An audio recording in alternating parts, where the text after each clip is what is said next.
بسم الله الرحمن الرحيم. الحمد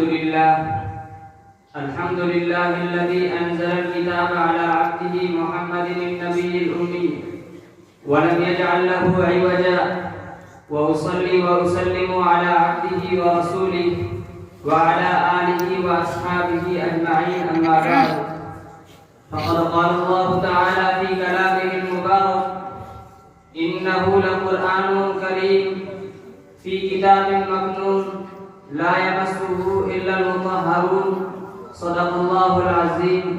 وقال نبينا وسيدنا صلى الله عليه وسلم: خيركم من تعلم القرآن وعلمه، أو كما قال عليه الصلاة والسلام.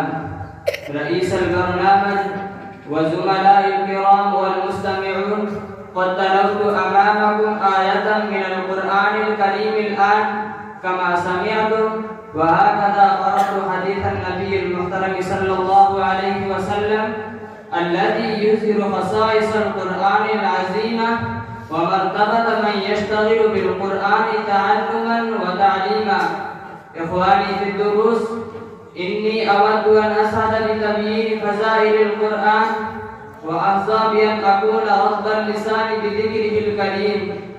أيها الإخوة، هل أنتم تعلمون ما هو القرآن الكريم؟ القرآن هو الكتاب الذي نزل الله عز وجل من السماء إلى الدنيا على عبده الحبيب محمد صلى الله عليه وسلم. والقرآن هو الكتاب الذي نزل لهداية الناس إلى الطريق المستقيم. القرآن هو الكتاب الذي فيه دستور الحياة الإنسانية. والقرآن هو الكتاب الذي فيه شفاء للناس لما في الصدور. أيها الإخوة، فعلينا أن نعمل بما جاء في القرآن بعد أن تقبلنا دستور حياتنا، وأن نأخذ أحكامه بالنواجذ، ونحث إخواننا المسلمين على أن يعيشوا بمنهاجه ويسلكوا سلك هدايته في كل مكان وزمان. ولكن نحن نعلم جيدا أن كثيرا من إخوتنا المسلمين لا يتوجهون إلى هذا التنزيل العزيز وأحكامه ومسائله، ويقضون حياتهم حرا طريقا عن كل أمر من أوامره، وهم لا يحبون أن يتلوا جزءا أو آية من القرآن للبركة واليمنة بالإضافة إلى ذلك. لا يريدون أن يبعثوا أولادهم إلى المدارس العربية الإسلامية لتلقي القرآن والسعادة بتلاوته، مع أن النبي المحترم قال: خيركم من تعلم القرآن وعلمه. أيها المستمعون، هذا الحديث يحث كل منا على تعلم القرآن بأنفسنا، ويكلف أولادنا بتعليمه وعمله. واعلموا قد فاق أهل القرآن ومن قام بتحفيظه والعاملون به على سائر الناس. ومعلم القرآن يحظون بالشرف وعلو المنزلة على غيرهم من المسلمين في الدنيا والآخرة. ألا تعلمون المثل الذي ضربه رسول الله صلى الله عليه وسلم لمن حفظ القرآن ولمن لم يحفظه، لحث أمتي على حفظ القرآن بعد الإيمان به والاهتداء بنوره بعد الاعتقاد به.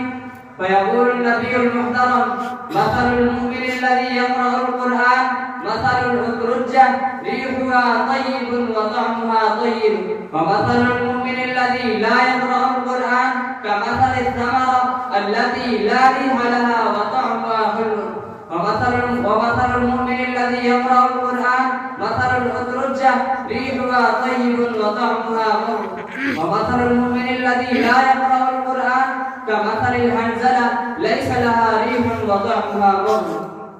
فيا إخواننا في الله، إن رسولنا صلى الله عليه وسلم يدعونا بهذا المثل إلى القيام بحفظ القرآن ويرغبنا فيه، إذ هو روح حياتنا ونور هدايتنا.